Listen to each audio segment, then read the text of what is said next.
Good evening, everyone, and welcome to another meeting of the Inkster City Council.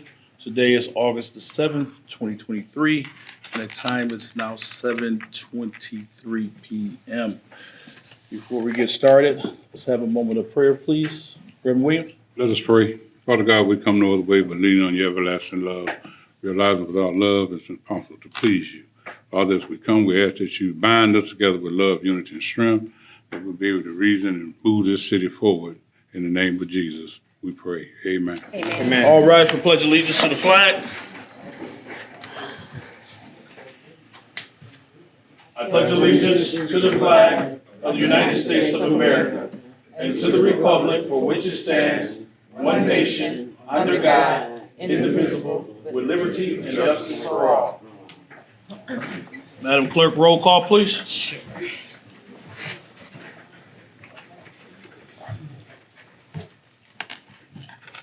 Councilmember Williams. Here. Councilmember Washington. Here. Councilmember Watley. Present. Councilmember Chisholm. Here. Councilmember Shaw. Here.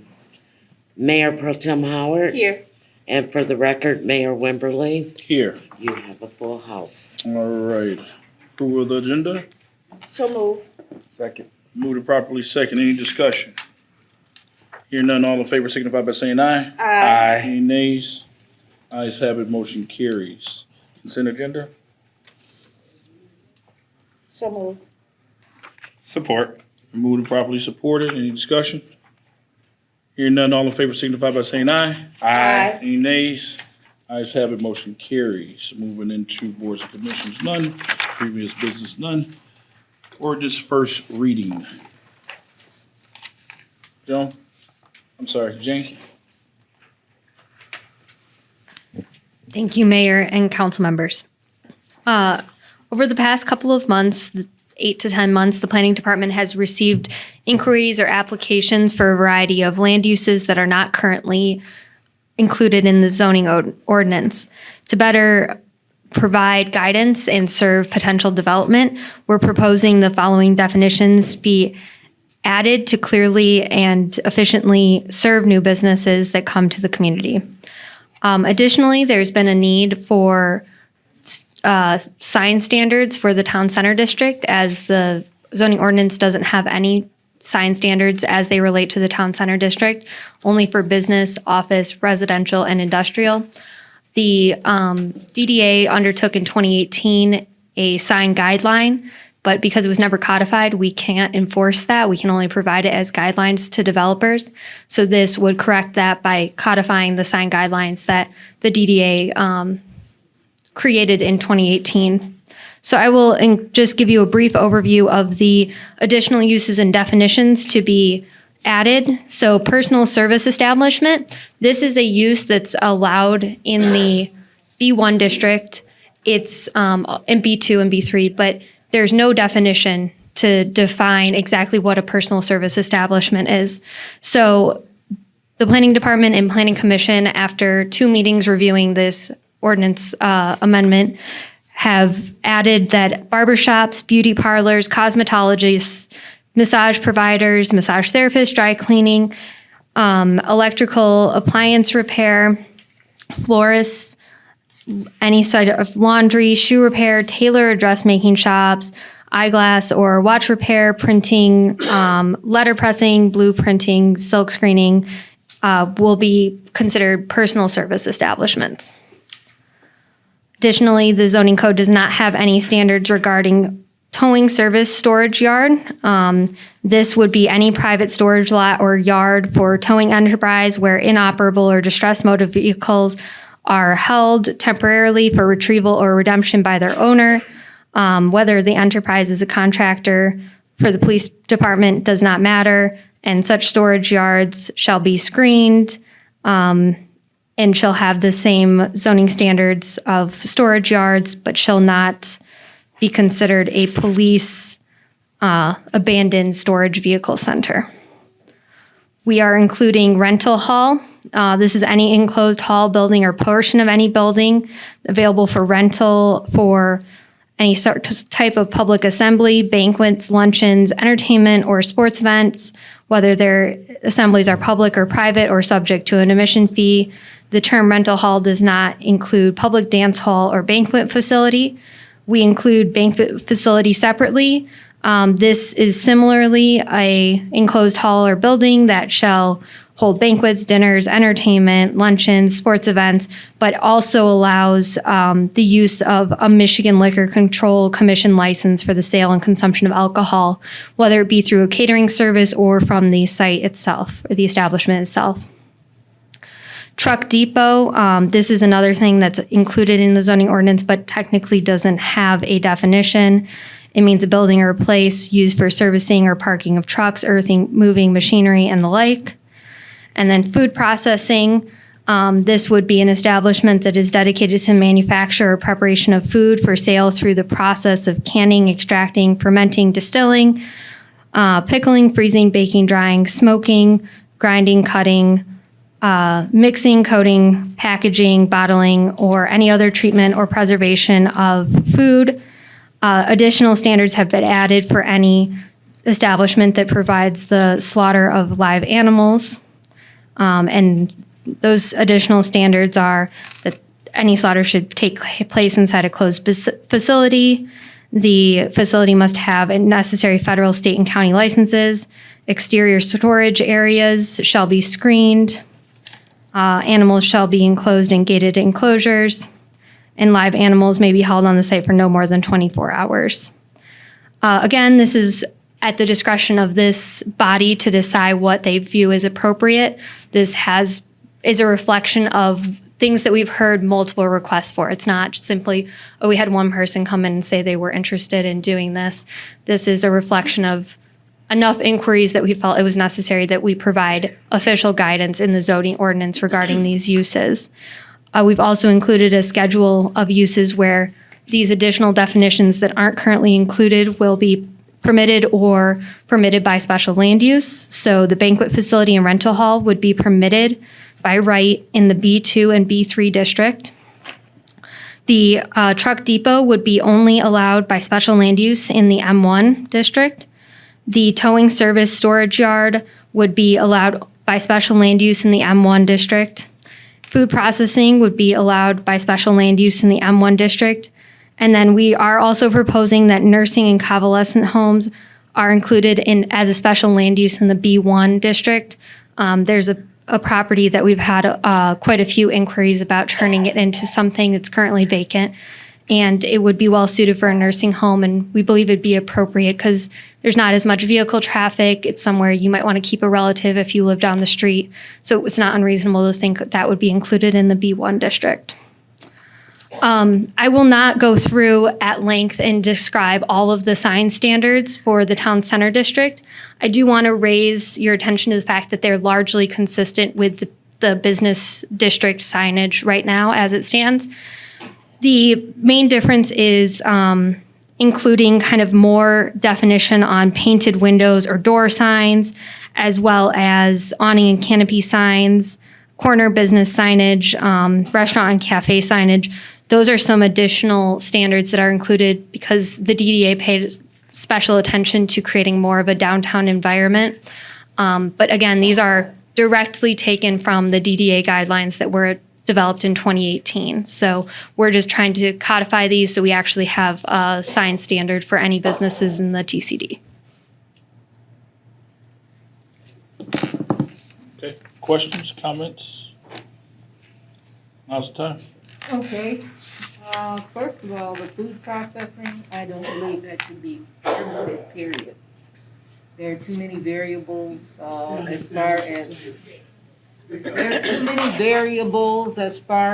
can happen when you're slaughtering animals. There's sewage that's needed, there's odors that can't be compensated for, and food processing is not something that I think we ought to permit in the city of Inkster at all. Should not be permitted, period. Also, when you state that a number of people have asked for this, do we have any specifics as far as numbers? I don't have those in front of me at this time, but I could supply you with that I mean, at a let's later date. Just do general, 5, 10, 15. For the food processing specifically, I would say it's between 3 and 5. Okay. All right, and as far as the towing service is concerned, if I could get Chief Ratliff don't we have a towing ordinance already in place? We do. Okay, now, as far as towing is concerned, we utilize the towing service and the specific yard for cars that you all impound, correct? Yes. Okay, so how would, well, this says towing service storage yard. And my thing is that if you look around Inkster, we already got a few of those. People park about 20 cars on their yard already. So we need to understand exactly, like you said, this is only going to be in the M1 district. And do we know how much room we have left in the M1 district with all of the marijuana facility or growers over there and the other things? How would that, is there some sort of guideline as far as the area or the space? So this does not necessarily mean you will have a towing storage yard in the M1. I don't know how many available acreage there is currently or how much is for sale privately. But if someone were to buy a parcel that's, let's say, 5 acres and wanted to turn that into a towing storage yard, it would then have to go through site plan approval and special land use and get approval from this body. And to speak to your remark about the towing ordinance with the city, this is for like private businesses that would be contracted with restaurants that say, oh, come and tow this vehicle, it's been in our parking lot. It wouldn't be in relation to what the police department currently undertakes. Okay. But I think just to add to that, this is talking about the zone for it, correct? Correct. Where This it's is the where it's zone. allowed. So right now in the zoning ordinance, you don't have anything that's specifically talking about where it's allowable. We have no language regarding towing storage yards. And we've had people come in and say, well, what if we could just be classified as an auto repair shop? Or what if we could be classified as a storage yard? Or what? And we don't feel that any of those are adequate to really capture what they're attempting to do, because they are essentially proposing exactly what is defined here is they own a towing company. They would bring vehicles back to their site. It would need to be screened similarly to a storage yard, but it's not the same thing, right? So that needs to be given that sensitivity in the special land use process for your approval. Okay, in all of these, is the specifics written out anywhere? Because I see us passing a lot of things and then coming back later going, we didn't put this in, we didn't put this in. Are there any specifics for these things you're talking about? Like I said, how big is the lot supposed to be before it qualifies? Or how many cars can go in a certain area or whatever? We Where haven't these others are concerned. We haven't added additional use standards. There was some additional use standards in the food processing, but specifically regarding the towing storage yard, there's no additional use standards. Now, if that's something that this body feels they would like the planning department and planning commission to consider, it's up to, again, your discretion. You could strike it and have us go back for revisions, or you could include that at the second reading as well. But I guess I would just encourage you that you don't have to accept all of these. You could say you're okay with X, Y, and Z, but not D and F. And so just to consider that it doesn't have to be a batch order. Okay. Anybody else? Yes, go ahead, Council. Excuse me. Thank you, Mr. Mayor. Regarding the towing storage yard, yes, I would like to talk a little bit more in depth about that, and I guess go over it again, just looking at things that are in there about it, for the simple fact that I know one of the questions that came up was, hey, does anyone have any historical knowledge on the rec center? Because of the soil test came back as it could have potentially been a storage yard or something like that at one time. And we know we talk about this stuff all the time, but it's always long-term effects. It's nothing immediate, but like potential contamination. Because a lot of times when you tow a car from any business or entity, it's not brand new. all the time, and even a brand new car could be leaking antifreeze or oil or power steering fluid, something that goes down into the ground and the earth that we don't necessarily regulate or control. But then later in life, if we rezone that area where the towing storage yards have existed, or whatever the case may be, somebody buys and decides they want to start growing plants or something like that on it, and then they want to distribute it free to the community, we just caused a whole different type of epidemic, if you will. And so I just wanted to look at that potential information, because we already have 2 salvage yards in the city. And, you know, they've been here forever, and it's just conversations that come up. So that's something to look at. And then the food processing. I had a resident who was watching at the Planning Commission meeting, and they were asking later on about a couple of things. How do we look at that being in the M1 next to trucking places and things of that nature, and retail shops and so on and so forth? And how are we sure that there's no cross-contamination from the air quality and things like that, right? Secondly, they were asking about contamination. We see it all the time on TV, where there's a recall on such and such because of E. coli or so on and so forth. So those are just some concerns they exerted. I'm not saying that's going to happen, but they were in opposition of that even being in Inkster. And they just, anything they could throw out there as far as like animals escaping, so on and so forth, they just weren't for it. So I just wanted to voice that.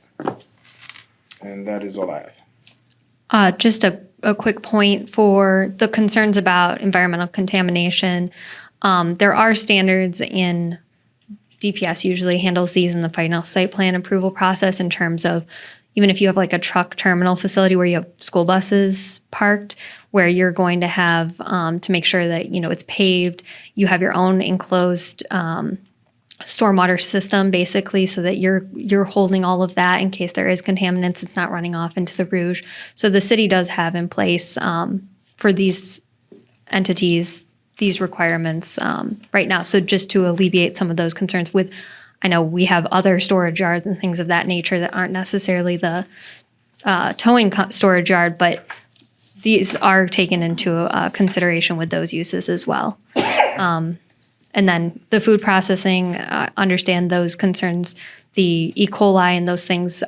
The USDA actually has to be present whenever there is any sort of meat processing. So that would be a USDA, that federal, and then there's also county requirements, but they actually physically have to be present. And they're the ones that are doing all those inspections. All right, thank you. That's all I have, Mr. Mayor. Now, as it relates to things being proposed or taken out, as you heard Councilwoman Watley kind of say that, you know, as it relates to the food storage, you know, not permitted, is that something that we do now, propose that now, or?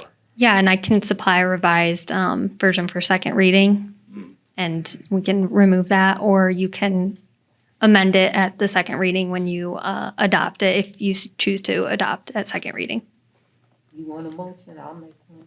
Well, I'm just saying that as it relates to just the process of it, so when we get ready to do it, we would just add that to it, so as it relates to And that not would read, permitted, if that's the consensus of this body, just to have a consensus right now, so you can bring it back before, so we can see it in writing. and that would read that food processing is prohibited Right. within the Right, city of Inkster. correct. Okay. That's how you do that. I just have to warn you against prohibiting things explicitly in your zoning ordinance. You, by state law, cannot prohibitly explicit anything. So if we want to make requirements that, you know, you have to be a certain amount of feet from a residential district, most of your M1 district is very close to a residential area.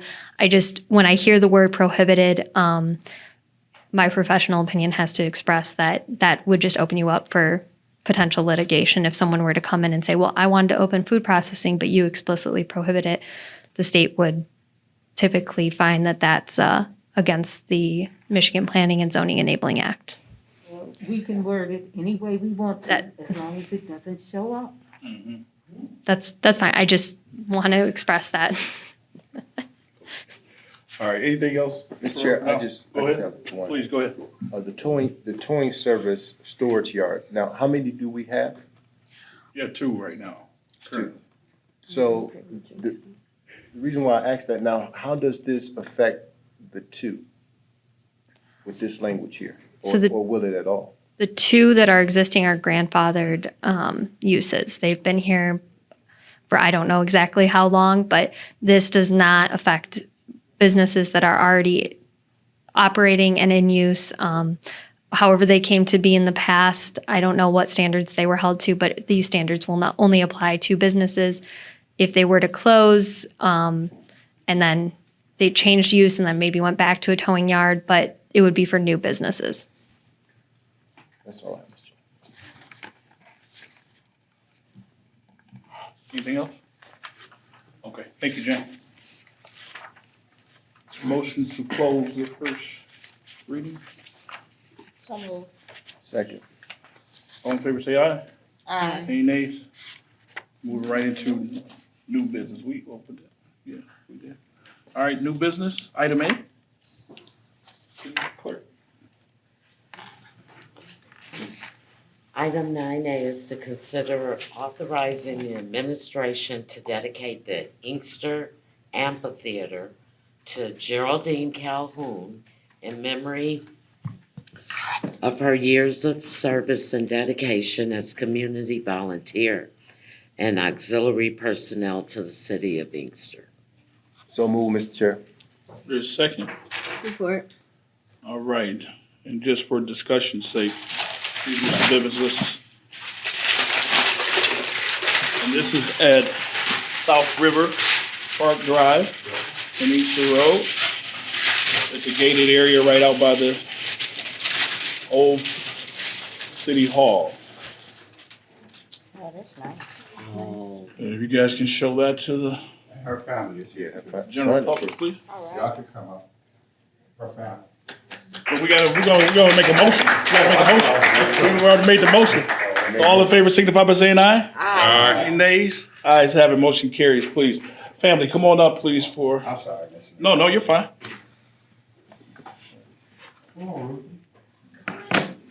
Thank you. Yep.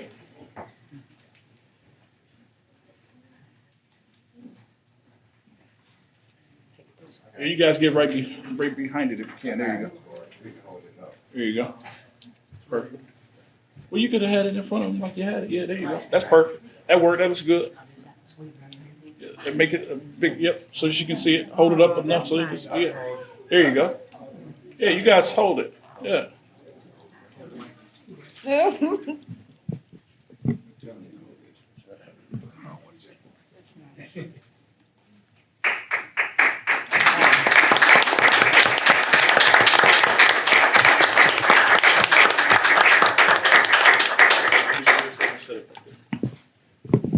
All right. That's nice. That is very nice.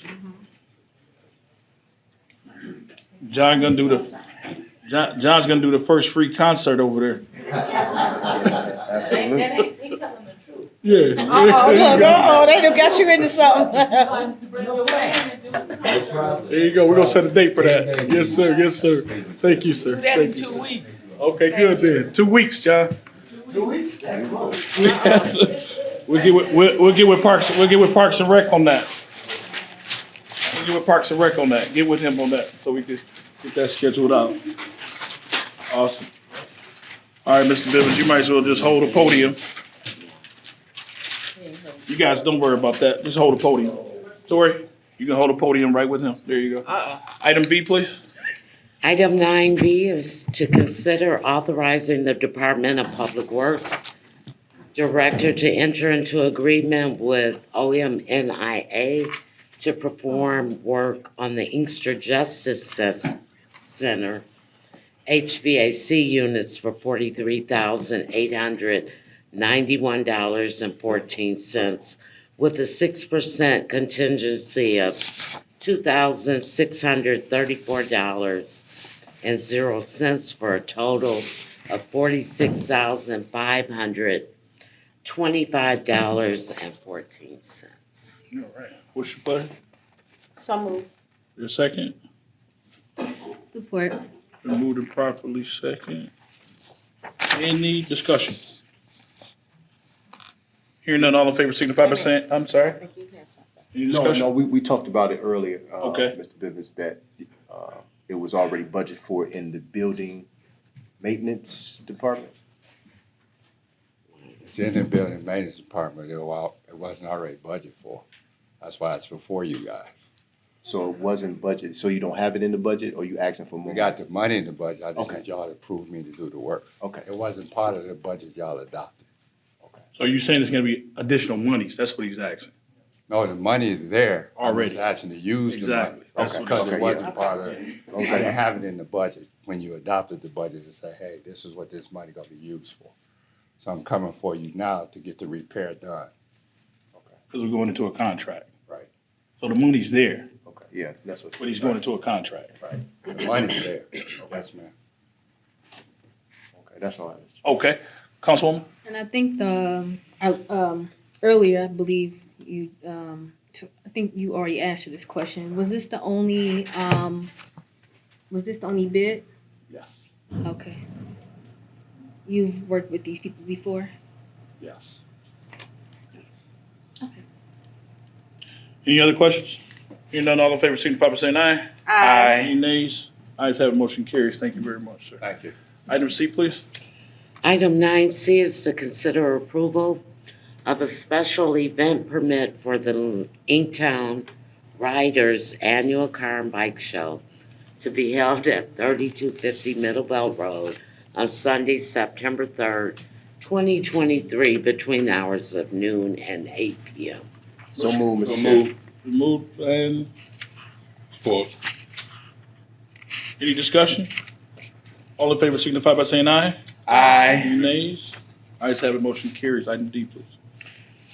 Item 9D, consider approving special land use for a proposed tattoo establishment at 161 Middle Belt Road in the B2 Thoroughfare Mixed Use District. What's your pleasure? So move, Mr. Chair. Second. Moved and properly second. Any discussion? All in favor signify by saying aye. Aye. Any nays? Ayes have it, motion carries. Item E, please. Item E is to consider approval of a street closure on Cherry and Harrison Streets on Saturday, August 26, 2023, from 1 p.m. until 6 for a back-to-school fair. J. Simon of Womack Temple CME Church is the applicant. So move. Second. Moved and properly second. Any discussion? All in favor signify by saying aye. Aye. Any nays? Ayes have it, motion carries. Item F, please. Item F is to consider approval of naming the recently renovated mini police station at 4310 Middle Belt, the Alex A. Chapman Jr. Community Policing Center. So move, Mr. Chair. Second. It's been moved and properly second. Any discussion? Can we have a little background on that? Of course, yeah. That's what I was gonna give. Chief? I'd like to call Auxiliary Chief Terrence Worthen up to the podium. The auxiliary police requested that the newly renovated center be named after Alex Chapman, who served our city about 20 years as a volunteer, over 30,000 hours for free. Died of COVID in 2022, and it's strongly thought that it was as a result of his duties here. And so as a result of that, this building is a community policing center, and crime prevention meetings and neighborhood watch meetings and that type of thing, and also training for officers. But I'll defer to Chief Worthen. Chief? Yeah, in addition to that, in addition to his service, the naming of this building is with the full support of all the officers who volunteer for this city on a daily basis. As many of you know, Chief Chapman spent a lot of time here. You know, he retired, and it was almost like he didn't retire. He retired and then came here. He served. He was here all the time. He actually get a little emotional. I kind of feel almost obligated to support this because when he passed, I was out of the country, so I wasn't able to attend his funeral. So, what an extraordinary chief, an extraordinary man, and I think he really deserves this honor. And I hope that you guys will support it. All in favor signify by saying aye. Aye. Any nays? Ayes have it, motion All carries. right.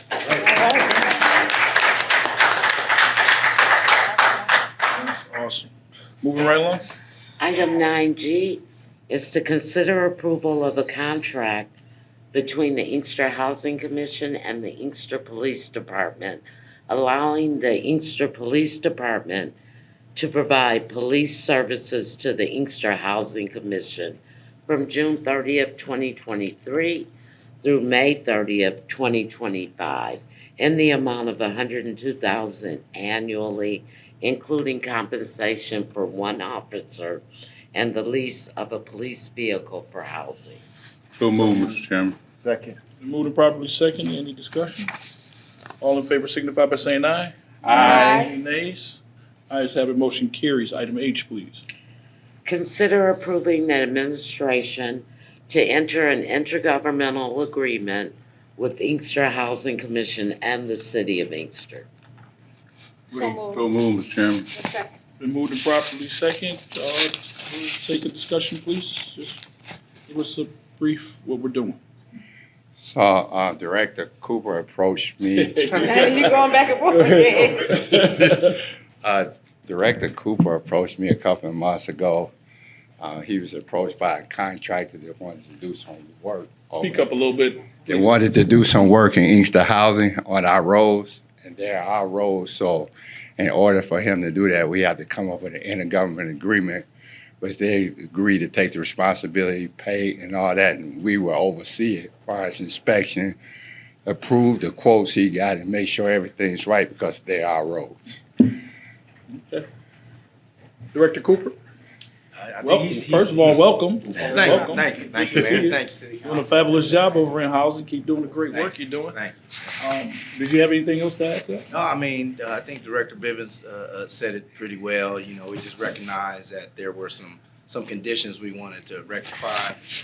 Understand that you all have priorities to some extent.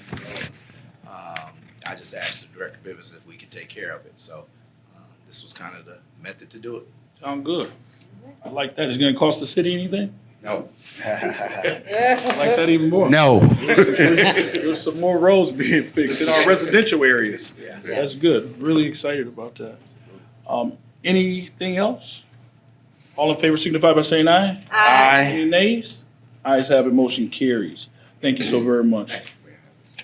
All right, this brings us to public participation. Oh, I'm jumping too fast? Okay, oh yeah, we gotta do this one. Item I, please, go ahead. Item I is to consider approving the financial health assessment agreement between the City of Inkster and the Manor Casterison Company. What's your pleasure? So moved. Second. Been moved and properly second. For the sake of discussion, just real quick for the general public, what are we doing? City Yeah, Treasurer? this is a company that's gonna come in and give us a health assessment, pretty much an internal audit of our operations to try to help us be more efficient. And it's being covered by the state, so no cost to the city. Anything else from this body? All in favor signify by saying aye. Aye. Any nays? Ayes have it, motion carries. All right, this brings us to public participation. You have 3 minutes before this body. We will call your name, and when you call your name, please come up and state your name for the record, and please 3 minutes. Let's start with Sandra King.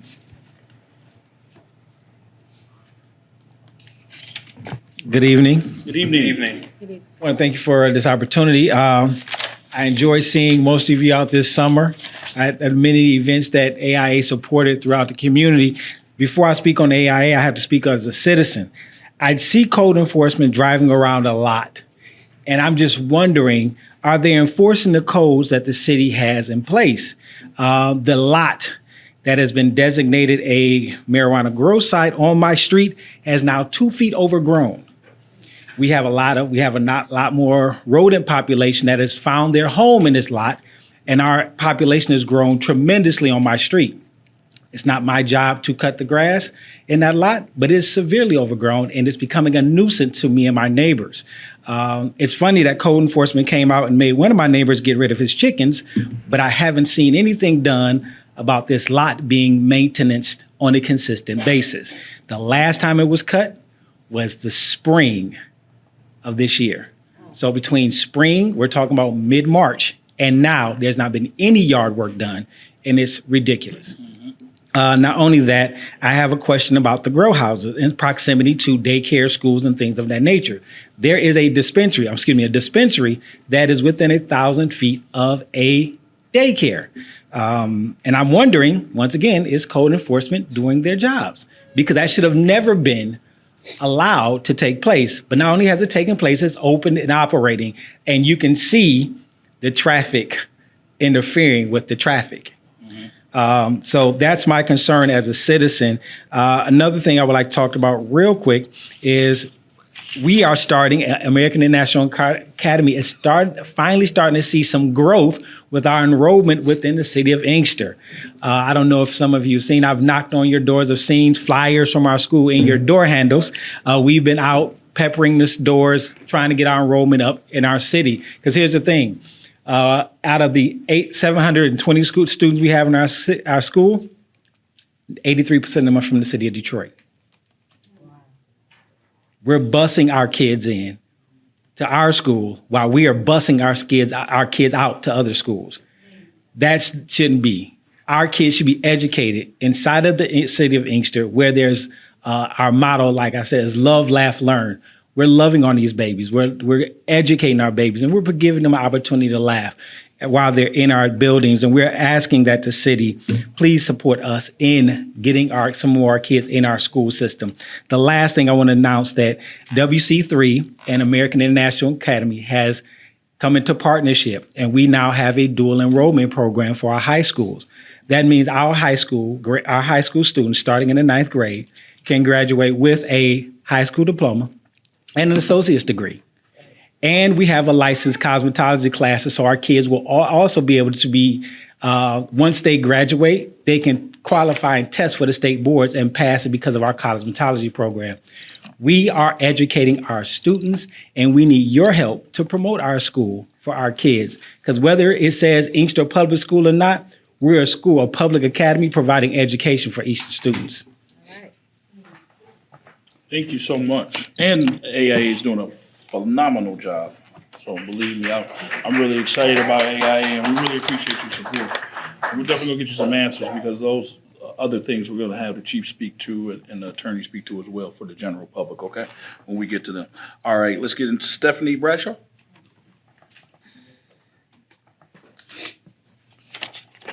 Good morning, Mayor. Good afternoon, Mayor and Council and citizens of Inkster. My name is Stephanie Bradshaw. I've been in this community for about 17 years, and I just want to quickly say about the American International Academy. I thank American International Academy for educating my son. My son is actually in Alaska representing the city of Inkster. He's meeting a lot of people up in Alaska, and he's telling them that he's from Inkster, and they're very impressed with his work ethic up there in Alaska. And I also wanted to say, with the question that I had up there, I live on Bridgeport Court. I have called your DPW department twice. I have neighbors that have called the DPW department. And as that gentleman was saying, our grass have grown up it's been about 2 months since they've come out and cut where the houses are. They've cut the back where it's empty and no houses are back there, but the front part they haven't cut. And it really have deterred us from having company over our home because it really looked bad. And me and my husband try to keep the front part, of our home and some other homes cut down. But other people's homes, the grass has grown up so high, it is really ridiculous. And I'm really sad that you guys have us living like this because we are citizens, we pay taxes, we try to keep our homes up. So I said I'm gonna have to go to the council and ask them so that our grass over there can get cut. And like I said, it's been about 2 months. And I also have a This is just a statement. It's not really a question. It's about our cannabis facilities that are coming up. Now, you guys know that we have children in our neighborhood. We are putting up too much and allowing too many of these cannabis facilities to be up in our neighborhoods. You know, our property values are going to be low, and we're not representing our children. We do not want our children with these cannabis facilities all over the place while they're growing up. Because for me, they're drug facilities. But to other people, they may be cannabis. You know, I understand the medical. You know, some people need it for medical. But recreational and everything, you guys are allowing too many of these facilities to be put in our neighborhood. We pay taxes. We want nice communities. I'm sure that you can, bring in other businesses so we can go to our downtown areas, nice restaurants, nice shops and things. But cannabis facilities? Come on, you guys. Let's stop this. You know, we've been putting up with a lot of things in this community from this council. I have had some of your constituents come to my door today, and I really said that I wish that they would get rid of this whole administration. I'm not trying to be offensive to anyone, but you guys have got to think of us citizens here. You have to think about the young people. You have to think about the old people. You know, I have raised my children not to even do drugs, not to drink. And thank God they have followed that, because it doesn't do us any justice. It's not going to help their lives to be doing that. And I understand some people like to do that and everything, but you're going too far with it. And I, as a citizen in Inkster for 17 years, I'm asking you to put a stop to this and bring us some things that are viable, that's going to build our community. Because I have learned that some of you guys on the council have allowed it to be unlimited. You should be ashamed of yourself to unlimit, not put a limit on them to bring these facilities in our community. So you guys think before you start voting and letting people and just allowing things to come in our community. I have had no problems in the city of Inkster with crime or anything. I ride my bike through the community. I walk through the community. The people here are very nice people. Treat us like that. I want a good community. I don't want to have to move. But we're looking to move out of Inkster. And I like being here in Inkster. But I think you're going too far, and you're not providing us with a good lifestyle in Inkster for us to stay. So I'm just asking, as a citizen of Inkster, think about what you're doing. Think about what you're voting on. You know, because we're trying to represent you as good citizens when we're out and about. And some people would say, you from Inkster? Yes, we have good people in Inkster. We have educated people in Inkster. My daughter grew up in Inkster. My daughter's representing you in the medical field. Mortuary science, she's doing autopsies. She represents Inkster. So try to represent us, because we're doing our job to represent you. Thank you. All right. Pastor Overman? And please get my grass cut. Pastor Overman?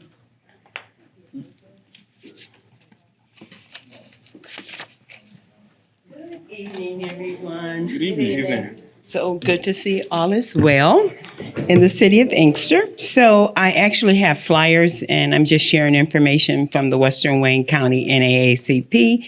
Our general membership meeting is coming up on Monday, the 14th. It will be at Christ Temple City of Refuge. And we will have Devorah Thomas. She's going to come in and talk about some energy assistance in DTE again. And Kathy Garrett, our county clerk, will be speaking. So please join us on Monday, the 14th, 2023, 7 to 8:30 at Christ Temple. Thank you. And I did bring some of these flyers for everyone, and you can actually scan and become a member of the Western Wayne County NAACP. So thank you. Thank you very much. James, I do not want to botch your last name, sir. Please approach and state your name for the record, please.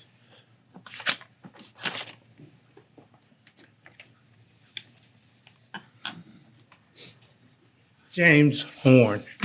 Mr. Horn? I got a couple. Give that to the city clerk, please. Right here, sir. Just give whatever you want to give to the council to the city clerk, please. Thank you. Okay. Start that over for him in 3 minutes for us. Go ahead, sir. Okay, what that is a letter I received from the city back in 2015, changing my life insurance policy with the city. Okay. They increased my life insurance 5 times what it would ordinary was. The policy's supposed to be the same rate the city pays for the regular employees. They increased mine 5 times. I paid for it. It went to arbitration. Arbitration ruled in the employees' favor. So I've been trying for 8 years to find out why the city is not honoring it. Can you give a copy to David before Reverend Williams? Give a copy to David, please, of what he's talking about. Okay. Have you spoken to HR? I've spoken to HR. Okay. I've spoken to 5 different HR persons. Okay. Over Since the years. 2015. Okay. I've spoken to the city treasurer. Uh-huh. And nobody seemed to get back with me to let me know why the city is not honoring the arbitration agreement. Is your number on? Is your information, your contact information on the letter? If No, not, it's just not. come and write it down for me, and we'll follow back up with you. Is this a pension issue? Sorry, ma'am. Is this a pension issue? I think he just said life insurance. Yeah, but I mean, is it through his pension requirements? Necessarily be through the pension. It Okay. wouldn't be. Yeah. You can give us your phone number, then we can get into your information, and we'll get back with you. Mayor, man. Please go ahead. Mr. Horn, were you part of a litigation that was filed several years ago against the city of Detroit regarding pension benefits? The city of Inkster or City Detroit? of Inkster, I'm sorry. Yes, it was. Thank you. That was in regards to health insurance. Yeah, just for the general public and the council, one of the issues litigated in that litigation was whether or not the city had the right to change the benefits offered its retirees. This is an issue, city prevailed on that matter. This is an issue consistent with that, but I'll follow up with Mr. Horn. Please do. Thank you. If that was the case, why did they choose And that's to go to arbitration? It went to arbitration. Arbitration doesn't prevail over litigation. Arbitration is If you don't like supposed the to be arbitration decision, you have the right to sue in court. You did sue in court, you and several other former city employees. That was on health insurance, Correct. not And benefits. on life insurance. Benefits, though, these were benefits provided to former city employees. The issue was benefits. What it went to arbitration on was for me to be able to pick up my life insurance at cost to me. At the same rate that the city pays for regular employees. So we're not gonna be able to solve your issue right now. So what we will do is we'll follow up with you, with the attorney, and see if we can get some resolution as it relates to what you're saying. I understood that when I came here. Yes, sir. But because I haven't been able to get an answer from anybody, I figured I would bring it to the mayor and council. We're gonna get you an answer. Maybe I can get an answer. Hopefully some clarification, because it sounds like it's been a ruling on it already. Okay, Okay? thank you. Yes, sir. And thank you for your service as well. All right, Tony? Please, I don't wanna botch your last name either, so if you could, please just state it for the record, please, as you come on.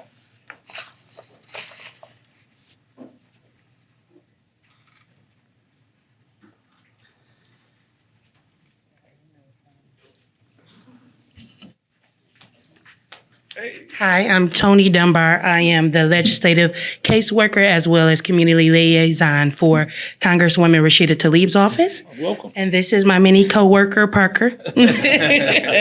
I'm just here to give you guys some information from our office. We were here earlier this morning for a presser that we had that the representative was, no ma'am, that the representative had with conjunction with Congresswoman Dingle regarding medical bills and junk fees that affect a lot of our residents. But first thing first, the PACT Act, which is for our veterans, wanted to let you all know that August 9th, so that's Thursday, the eligibility for backdated benefits, that will be the last day for that. So if you have any veterans that were exposed to any toxic exposures and they have not applied for those benefits, that means on the 10th, they will no longer be eligible to get backdated to the date that the PACT Act was instated, which would have been last year, August 9th.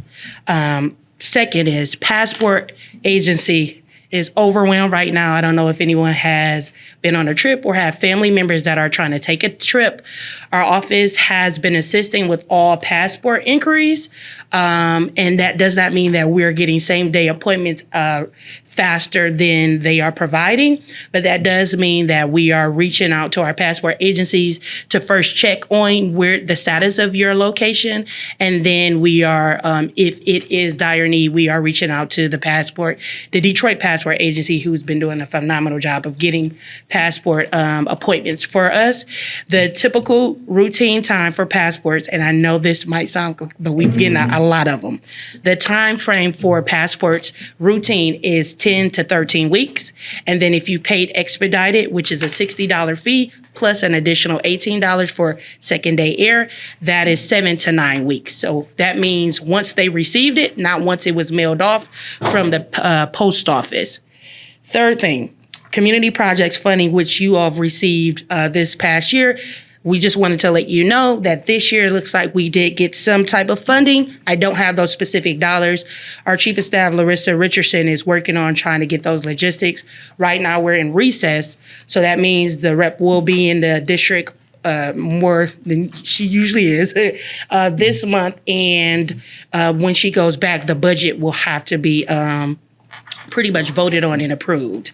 And so we're hoping and we're hopeful for the dollar amounts. And the last thing, I did leave some resources for all of our seniors. So I just wanted to let you all know that it's really good. One second. Really good information in there. So if there's any questions that you may have, and even if individuals who don't know what we specifically do, because I know we get kind of tied up with state and local issues, this can kind of guide you on what issue areas we cover. I particularly cover veterans, passports, small businesses, Social Security, and a few others. So I'm here in the back. I'll have my business cards for you all if you have any questions from our office. Anything that I need to take back to the rep as well. To the council as well. Sure can. I'll get it out of my purse and I'll bring it to you. Thank you. Yes, ma'am. All right. Thank you so much. Tell the Congresswoman thank her too so much. Appreciate her service. Julia Lowe?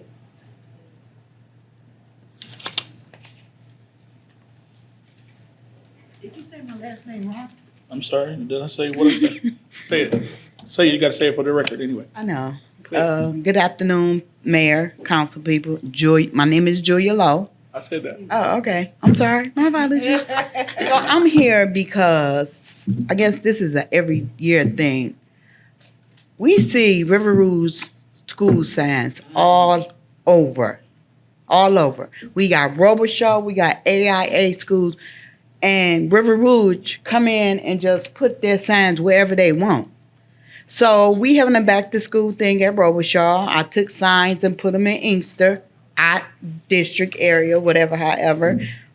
They come up missing. I'm not saying River Rouge did it, but who else would do it? Is it a code enforcer or something that they can come in our city and just take over and put signs in there to get our kids that we lacking at Westwood and AIA? What can we do to literally stop them? Because it's ridiculous. Like, I put signs on there next to a couple of them, and I know the district because I talked to Gina, where they supposed to be at, and I go back, it's 3 signs missing. But like I say, I ain't said no name, but I guarantee you it's not us that's taking away from Robichaud or pulling Robichaud signs up. So what can we do about this? We got to keep our kids where we got schools at. Even Robichaud and Dearborn, but our kids in Dearborn Heights. It doesn't matter if our kids in Inkster, I'm sorry, Robichaud and Dearborn Heights, it doesn't matter. That's where our kids come from and go. You said it the There right way. and to AIA. Mhm. So what can we do about this?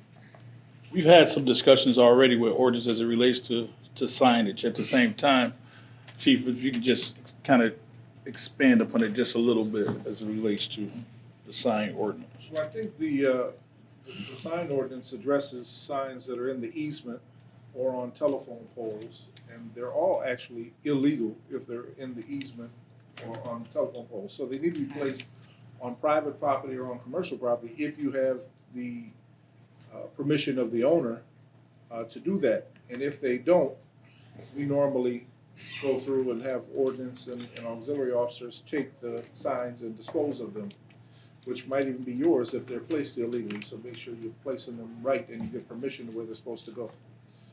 But I would direct ordinance to once again sweep the city for the signs. We're in the middle of an election cycle, so that also plays a part in all of that. Put signs up everywhere where they're not supposed to, and we'll remedy that as well. So keep the signs where they're supposed to be. But as far as telling River Rouge they can't put them up, I mean, you know, you have to. But I understand what you said, but the thing about it is River Rouge signs is still there and ours are gone. So if it's in a wrong spot, then theirs should be removed too. That's all I'm saying. Yeah, I don't know that we removed them. I don't think we removed them. Obviously. Well, me and Gina had a long conversation about this and stuff, and she explained where they can be and cannot. So I understand all that. But my signs that I put next to River Rouge or wherever I put mine on the other end, River Rouge sign's still there. I could say that they took them up and just put them right back out. They took what I up? could just say that Oh, personally. River Rouge. Yeah. So we cannot like I can say that we physically took signs up and they put them right back back. there. Yes. So it's nothing else nothing we can do. They not in It's just they not in Dearborn Heights, they ain't in Garden City, Well, and you they ain't in already- Westland. You know that already, but they're just targeting where they can. Mm-hmm.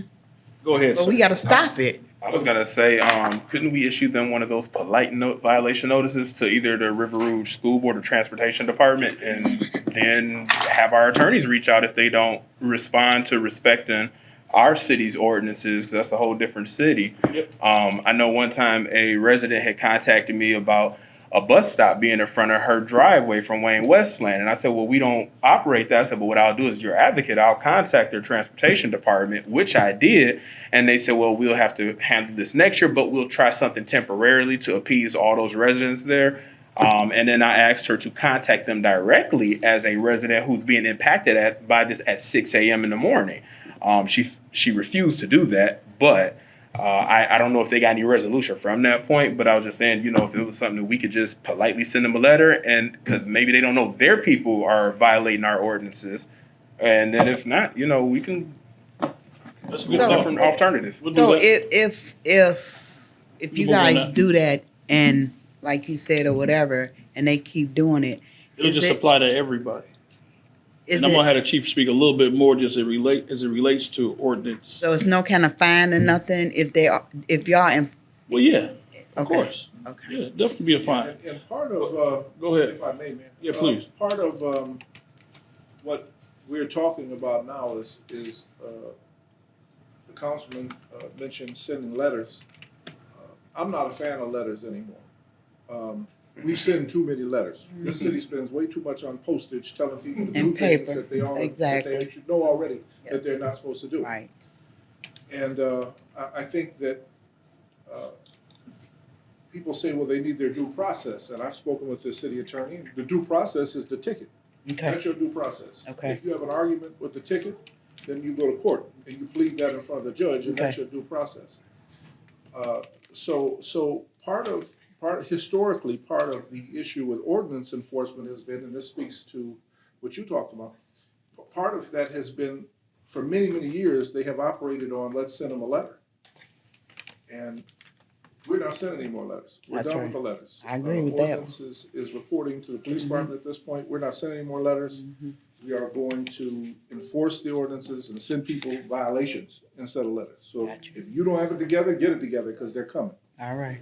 And But the other part of that, chief, and it's very important, is when you ticket them, and they don't do it, then what? Well, I was getting there. They end up going to court. They end up going to the court, but the problem with that is the court's docket is backed up, tremendously. And then it's up to the judge to decide whether she wants to do anything about that or not. That's that part that's very important that people have to understand. That, yeah, while we can go and cut private people's grass and we really don't have the crew to do that, we just don't have it. We can ticket them all day.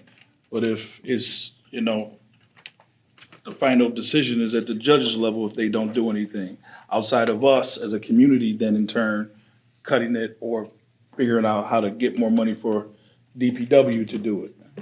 Gotcha. That's that part. It's very important. Okay, because I want y'all to handle it y'all way, because my way, y'all wouldn't have liked it. Well, we don't know anything about all that. Yeah, you know what I'm I saying? didn't hear anything. I mean, I really was gonna call River Rouge for real, seriously. Well, you should, but, as you should. You know what I'm saying? You're a citizen, for sure. And, but, okay, I appreciate it. Yes, ma'am. I mean, that was very important, so I wanted to have some dialogue with that. All right. Tariq Hunter?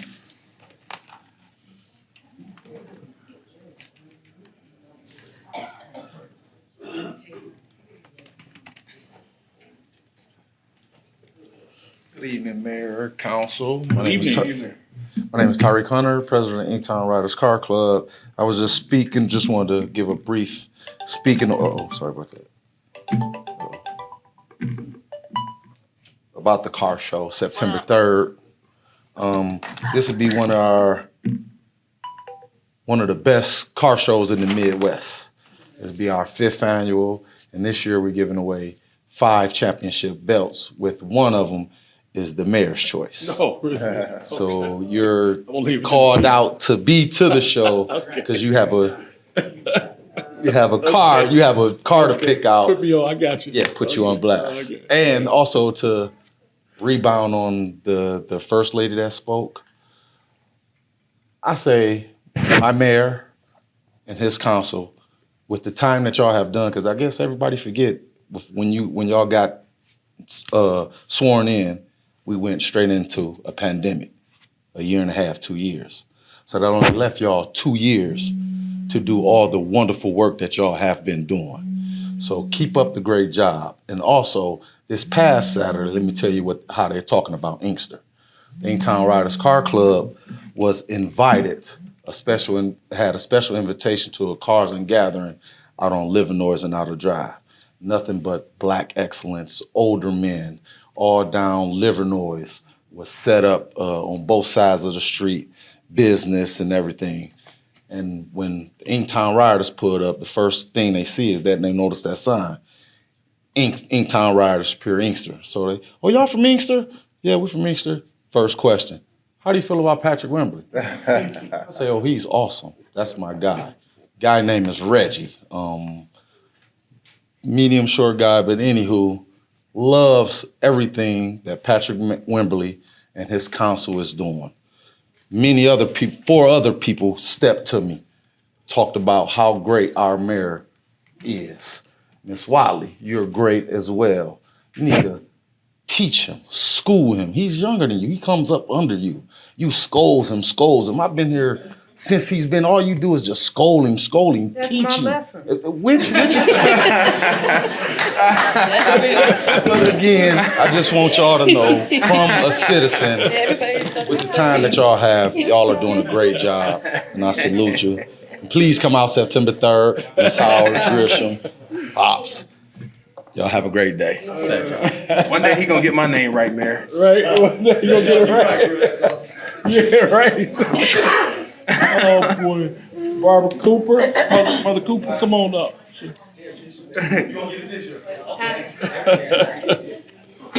Oh, that's funny. Right. Good evening, Mayor and Council. I'm back. Good evening. Welcome Out of the back. boot, and I'm doing good. Amen. Good. Good to see you. 2 things. First off, to Chief Ratliff. I told him on Saturday I was going to let you know, Officer Smith, I appreciated him helping me.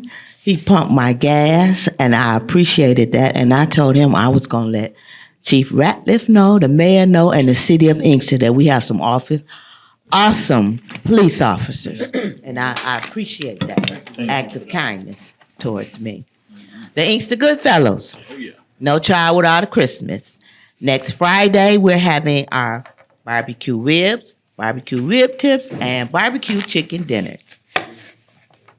Starting at 11 a.m. It'll be at the Booker Dozier Recreational Complex from, let me look at the ticket, from 11 to 5. And we would like for everyone to come and help us with No Child Without a Christmas. We're trying to get a fast track going, and we want to raise as much as we can to help all of our children in the city of Inkster. That's my motto, all children. No child without a Christmas. So we want to make sure that every child in Inkster be able to get something from the Inkster Goodfellows and the citizens of Inkster. That's what I want, and I appreciate it. The fire and the police department, and I'm looking forward to you all working with us this year as well. And our mayor, you all stepped up to the plate, and you all really blessed us and helped us out, and I really appreciate that. I just got a text from Miss Mabel. She said Unity in the Community is having a school supply drive all this week and next week, Monday through Friday until August the 17th. And you can take all the items to 27441 Lehigh, which is the Denby Center right there on Lehigh. And they're accepting any and all donations. So let's help Unity in the Community, and let's help the Inkster Goodfellows. Please, please. Yes. Anybody that want a ticket? Yes, sir. Councilman Chisholm say yes. About of course I said yes, the food, but I was gonna ask, was that the 11th or the 18th for the Friday? The 11th or the 18th? 11th. Or the 18th? Which date is it? Barbecue. Oh, it's the 17th. The 17th. No, it's not. The 17th is Miss Mabel's stuff. Mine is the 18th. 18th, thank you. Then there's the 18th. I was like, wait a minute, that sounds like a Thursday. Ours is that Friday. At the recreational complex Yep, from 11 to 11 to 5 p.m. And I like to see everybody come and support the Inkster Goodfellows. God bless you all. Keep doing the great work. Thank you. All right, City Clerk, Yes. go ahead. If you live in District 6, there is a primary election tomorrow to select the council person's seat for the next term. So District Precinct 6-1 and Precinct 6-2 will be open at 7 a.m. 6-1 is located at the Booker Dozier Rec Center. 6-2 is located at Daly School. So again, if you're a resident of District 6, you do have a primary election tomorrow. And have your voice heard. All right. City Treasurer? I'm sorry, sir. City Treasurer? Hold on. I'm sorry, sir. We're in session right now, sir. Oh, I'm sorry. What are you? We're in session right now, sir. Yes. I recognize that. And I am the chair. Yes. Okay. All right. Nothing, City DPW. No, sir. Fire Chief. Police Chief. A couple of things. I want to thank everybody here and all the officers and the citizens that participated in National Night Out.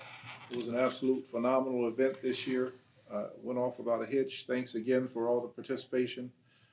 It was great. We had all the city departments involved. The fire department was there. Turned out great. It was just really a great event, and look forward to getting back on track for next year's. It was really an amazing event. 11:30 a.m. on Friday, August 11th. 11:30 a.m. Friday, August 11th is the annual Inkster Police Memorial Service that will take place at the Inkster Justice Center. Remembering those officers that gave their lives on the line of duty for the city of Inkster. We will have a ceremony and some light refreshments and food there for the family members and for any of the citizens, officers, and any of you all from city council or city departments that would like to attend. We would appreciate your attendance. As it relates to ordinance, once again, I just want to say a few things about ordinance. Ordinance has been kind of a touchy subject throughout the city. We have several newer ordinance officers, and they're going through the training process, and trying to get them up to par has been a challenge, but they're coming along, and we're ready to start really utilizing them for some serious enforcement activities. And we're going to, I'm not going to talk about operations and how they're deployed, but it's a different time in ordinance. Again, it was letter after letter after letter after letter, and I'm not a fan of letters. First off, you know, how do we know the people got them? How do we know they read them unless they're certified? And that costs us a few more dollars to send the letters, and we don't want that. We don't want that expense to tell somebody something they should already know. You know if your grass is 2 feet high.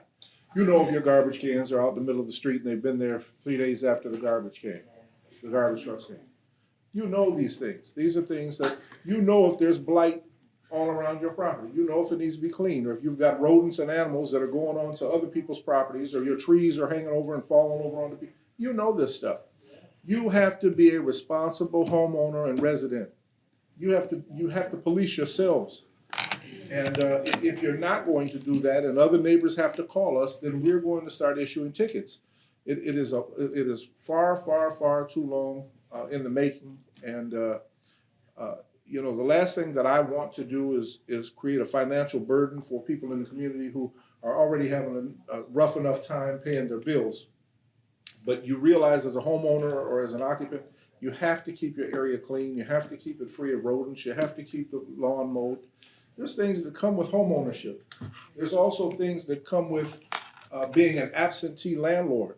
And that's another issue that we're starting to address. And some of you talked to me during the budget process about what it is that I'm doing to address some of the quality of life concerns for citizens. And one of those things is implementing a quality of life officer. Sounds like a funny name, I know. But the quality of life officer will address those properties and those areas that are constant issues for us that continue to come up on our radar over and over and over again. And they're going to work with the attorney, and they're going to start enforcing the nuisance abatement ordinance and the nuisance abatement process through circuit court, should we need to try to take their property. I don't want it to get to that. We don't want to take your property, but if you're not going to take care of it and you're going to leave us in a situation where we have no other choice, we're certainly going to do it. And I'm putting the businesses on Michigan Avenue on notice. Clean it up.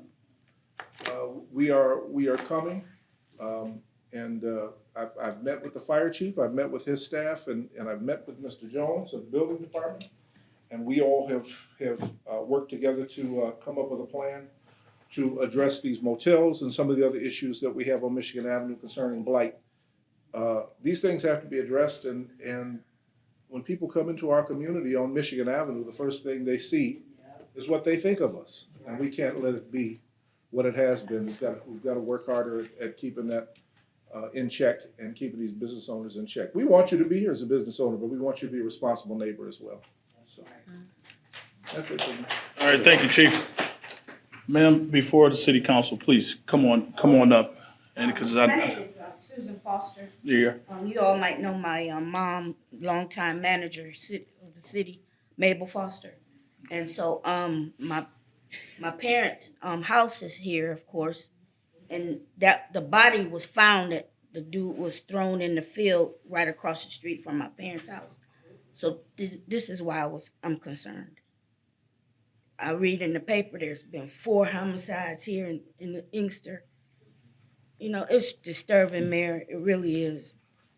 And I just want to know, have these investigations of these murders, is it the Michigan State Police Department or is it the city of Inkster?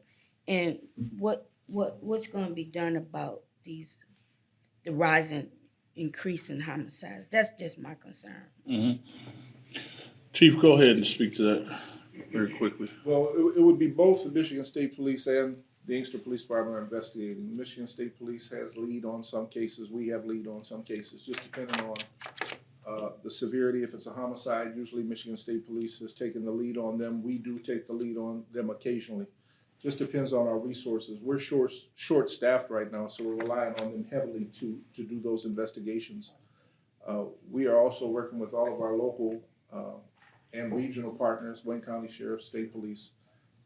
Some of the feds are involved at this point, and the gang task force, the violent crimes task force, all of those entities are working with us now on trying to get rid of some of these issues that we're having. The issues, again, for the most part, are not random crime. As the young lady said earlier, she rides through the city, she walks through the city, we don't have problems. I can go from one end of the city on foot to the other, and I mean, if people didn't know I was the police chief, they still wouldn't bother me. The problem that we have is narcotics issues, and the people that are dealing with each other, they know each other. These crimes are not random crimes. And so there's a nexus sometimes to other cities, and I'm not gonna get too far, wade too far into the details of these cases, but a lot of it is gang activity, and the gangs are coming from other cities, including Detroit, of course, Rouge, and now Ypsilanti, as you've, I'm sure, heard. But the positive part of any of this is that most of these cases are being cleared. In other words, people are going to jail for them. And I think that as a resident, of course, I'm concerned about rising crime in my neighborhood and just like anybody else's. But as a police chief, it has to be an approach that makes sense, an approach that takes city resources and spends them where they make sense. And so working with Inkster Housing, there's about 45 new cameras going into Inkster Housing. Probably by the end of the entire project, they're looking at about 100 cameras going into Inkster Housing.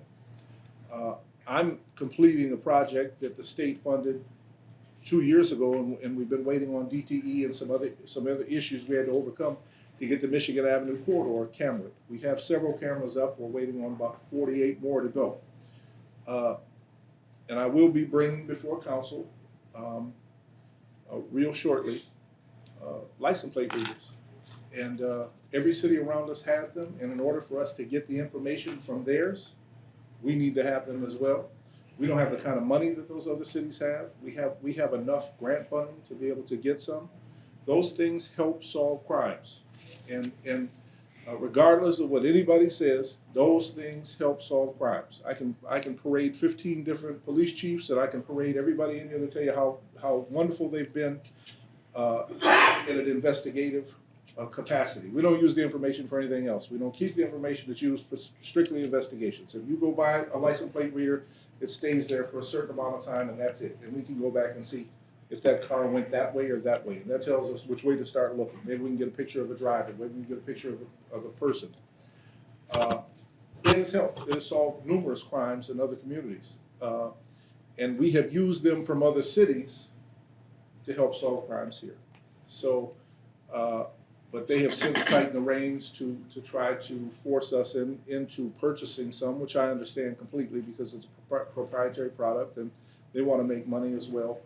But it is something that we need to look into, and it's something that we need to invest in as a council and as an administration. I think it's very important that we use every tool that we can to try to solve some of these issues and address some of the violent crime in our community. But the one thing that I will say for sure about the police officers that are here, that are working diligently, is that they make a lot of arrests and they get a lot of guns off the street. I have some officers that are working really hard, and so I don't want that misnomer out there that they're not doing anything or nothing's getting done. I've got officers working 16, 18 hours a day, and immediately following a shooting. 9 o'clock in the morning, a shooting happened in Councilman Chisholm's district, and by 12 o'clock there were 2 people in custody.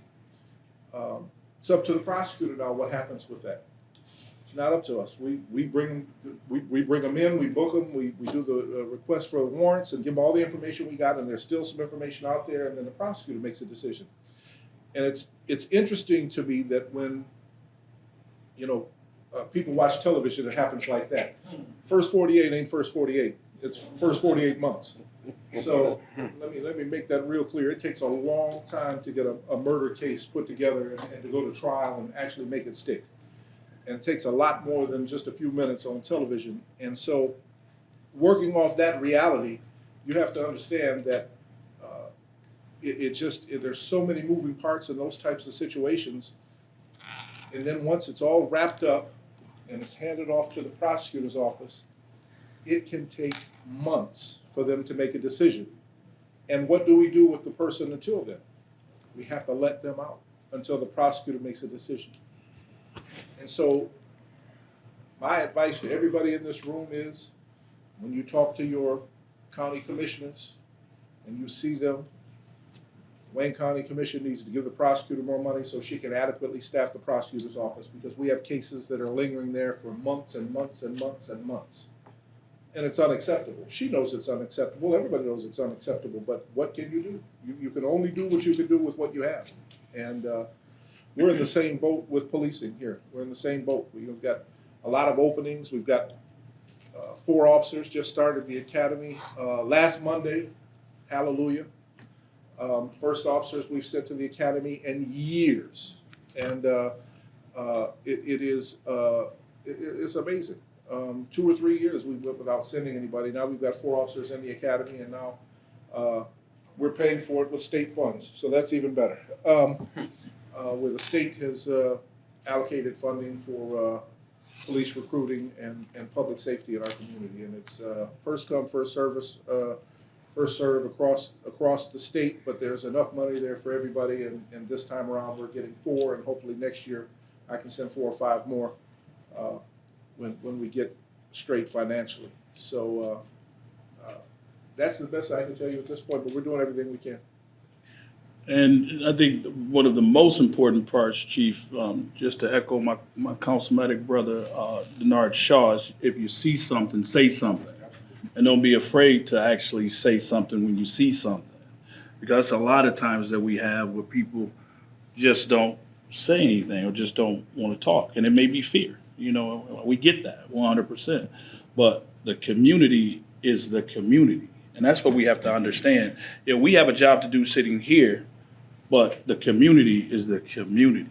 So we have to really be mindful of that, on how we really approach everything that we do. When we're charged with, bring this, bring that, do this, do that. But it's like, okay, well, as citizens, what are you doing to help us maintain that? Because it's the perception of the community that we all live in. So what are we doing? Are we holding each other accountable? And a lot of the crimes that have happened has been kids. Kids. So what are we doing to reach out to them? How are we standing in the gap? Are we scared to talk to the youth, or are we scared to engage with them because of fear of retaliation? We need to be accountable too. We have to be. If we don't, it's just going to continue down the same cycle, and we're going to lock them up, or they're going to be dead, and then what happens? But it's really the youth. So, at any rate. And Ms. Foster, as it relates to what you talked about with the neighborhoods and feeling safe, I think one of the most disappointing things for me so far as police chief has been to host an event and try to get people out for a radio patrol and try to get people out for neighborhood watch, and nobody wanted to do it. So what happens is you come to council and have a responsible conversation or a real conversation with us and ask us what's going on. We have a tremendous number of critics that like to talk about it outside and want to talk about what we are or are not doing. And the truth is, those people are MIA when it comes to coming up with solutions. They're nowhere around. There's nobody around talking about solutions. So I think that it is, I mean, you know, we, the council tries to work with us and the mayor's office works with us and everybody works with us, you know, as the police department. But we're lacking participation from the community. We're lacking assistance from the community. We have anonymous phone numbers you could call. We have 1-800-SPEAK UP you can call. You can get a reward for turning people in for homicides, shootings, or any other serious crime. Those tips are few and far between. And everybody, I'll bet you 50% of the people in this room know that number, 1-800-SPEAK UP. But they don't call it. So I applaud you for bringing it up and having a conversation with us, and I thank you for opening that up with us, and I hope that it makes people really think about you have a responsibility for your own community too. And I say it all the time, I'm the first chief delivery in 30 years. I love this community. I'm not moving, I'm gonna stay here. And you know, no crime is gonna run me out of my house, and it just isn't gonna happen. And I just think that we all have something to do with this. We all have a responsibility in our city to be part of the solution. And while I wear the badge and I'm in charge of the officers, we need the public's help. We can't do it without you. So. All right. Councilwoman Watley? Yes, I want to express or tell the community about an incident that occurred last week, and where a resident called me to assist someone else somewhere. And it had to do with ordinance and neighbor trouble and things of that nature.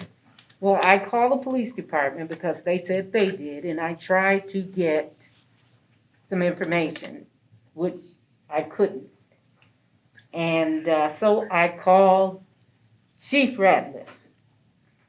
And not only did Chief Ratliff, now I don't know if this is a favor now, because when you call a council person and you get a police chief, you're gonna start calling that council person a lot, right? Because you get a police chief if you do that.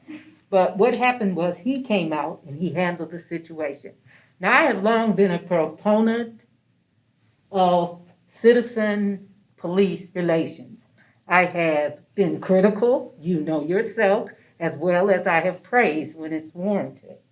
But I just wanted to say that I wanted to thank him for doing that. And like I said, I don't know if it's a favor or not, because now I'm, you know, whatever. But I wanted to say that he did not, you know, stop or anything. He just said, I'll be right there. In fact, he drove up to the situation while he was still on the phone with me. Mm-hmm. So that kind of response deserves bringing up. But my moral here is that I called him and he responded. And I think that every police officer should treat citizens as if they can call the chief too. You know what I'm saying? Mm-hmm. That's the moral of the story. Act as if this person can call the chief too. Mm-hmm. So you can act accordingly. But it was a great situation. It was solved. And I want to thank you publicly for that. Thank you very much. That's it. Wow. All right. Yeah. And the chief is always like that, though. I mean, chief is dynamic. Anyway, I think do you sleep, man? I call you anytime you answer. But great. Councilwoman? This job doesn't work for me. I love this job. I love it. Councilwoman Wash? I don't have anything tonight. All right. Councilman Shaw? I did want to say a couple things, but my clerk told me not to campaign, so I'm not going to campaign and say anything. So I'm just going to keep silent. But, you know, the chief made, you know, a phenomenal comments. Mr. Mayor, you know, phenomenal comments, you know. So that's all I'm going to say tonight. Thank you. Councilman Shaw? Councilman Williams? Thank you, Mr. Mayor. One part that I'm grateful to bring out tonight. You know, I want to say to the chief and all the police officers, y'all was doing a great job. But I don't want to leave out all the citizens that stayed up all night long watching up in the fields and things like that. Because I mean, I had seen people come in neighborhoods and you know, because they feel that the young men that they were looking for had guns and stuff like that, and they wouldn't go in the house, so they got out there and they started walking the street trying to help the police, state police. I know they appreciated us, and they had county sheriffs from everywhere, you know, and Inkster done a great job. So I just want to bring that out. I know time that everybody want to say, well, the police do this, police do that, but I seen a community full of people in District 3 the other night. And I just wanted to bring that out. Stayed out there pretty close, about 2 or 3, where they stayed out there and watching everybody's house, young kids and everything. So I thought that was really wonderful, you know. So I just appreciated that. Just like to say that, well, I'll wait before I give my announcement later up into the weeks. But I just want to say that we did have joyful times. I think that I take my hat off to Officer Sean Hall. He can get it right. And his crew. I got to say his crew. They is doing a wonderful job over in housing. They're doing a wonderful job. And the people appreciate them. They talking to people. They ain't talking to them like they're a bunch of idiots and all that different stuff there. Yeah, they're doing a great job. And I just hope y'all keep the good work up. You know, because every time I get a chance to talk about it, I'm going to talk about it, you know. So Awesome job. it's where we at. So Thank you. I just wanted to bring that out also. Thank you, sir. Even though, and I want to make this, even though nobody came by and see all our children this year in summer camp, although we did hustle up enough money to take them on a trip. Right, Sister Cooper? Right. And plus housing going with us. We joined together. We taking everybody on a big trip. But just while we living in a community of love, think about our children. You know, some of our children don't never go nowhere. They don't even see the corner. But we're taking them all the way up to, well, I got to think the name of that place is. I never been there. Not driving. Yeah, I never been there. I never been there. You're not driving. So I'm not driving. We No, got. you're not driving. You don't know where you're going, George. No, I'm just saying I've never been there. You know, and I think whoever bought it was they hooked up with Cedar Point. So I said I've never been there before, so I'm going. You know, and I don't have to drive, Sister Howard, because I got a chauffeur. Okay. All right. Okay, George. You Councilman? All That's right. it. Councilman Chisholm? Thank you, Mr. Mayor. All right. I had crossed paths with a citizen who just opened up a recovery clinic in Inkster. I guess we have about 2 now, because Marla Edwards has the one on Middle Belt, 1250 Middle Belt, and then this one is called Quality Behavioral Health, and that's the cards I've passed out to you guys. It says, please call us at 313-922-2222 for our mobile clinic's hours of operation. I'm not exactly sure what all, it says it right here, different ones. Anyway, phone number's on here for further information. Feel free to reach out. I just wanted to make sure I shared that information with you all. Secondly, yes, like Chief Ratliff did say, the one incident did take place in my district, not only in my district, walking distance from my house. We all happened to be home, and my mom was actually getting ready to walk out the door to go to the doctor when everything was transpiring. Fortunately, I had the windows open, so I heard the incidents occurring and was able to take the necessary steps, just like the rest of my neighbors who were literally outside at the same time. And I just want to say thank you to the police department for their quick response. We look like we have 4 different agencies out there. And also thank you to the fire department for their portions that they had to take part in that incident as well. I'm sad that that happened and that the young folks are turning to a life of gun violence versus learning how to communicate with one another or not involve themselves in dangerous situations and so on and so forth. But I just, again, hope that some type of conflict resolution can arise in the city and in the schools and stuff like that as well, so that we can curb those types of behaviors at a younger age versus being adults and looking for the police to come arrest everybody or the fire department to come take them to the hospital once something has transpired. And just help out the parents as well, because a lot of this starts at home. I work in the school system, so I see what comes into the school. We're trying to mitigate it before it turns into altercations and such. But yes, just keep up the good work, and thank you both to your departments, and thank everybody for your positive contributions to the community. And that's all I have. Thank you, sir. Mayor Pro Tem? Excuse me. Thank you. I just have one question. The school that's on, Annapolis, I've been asking, Next to Tomlinson.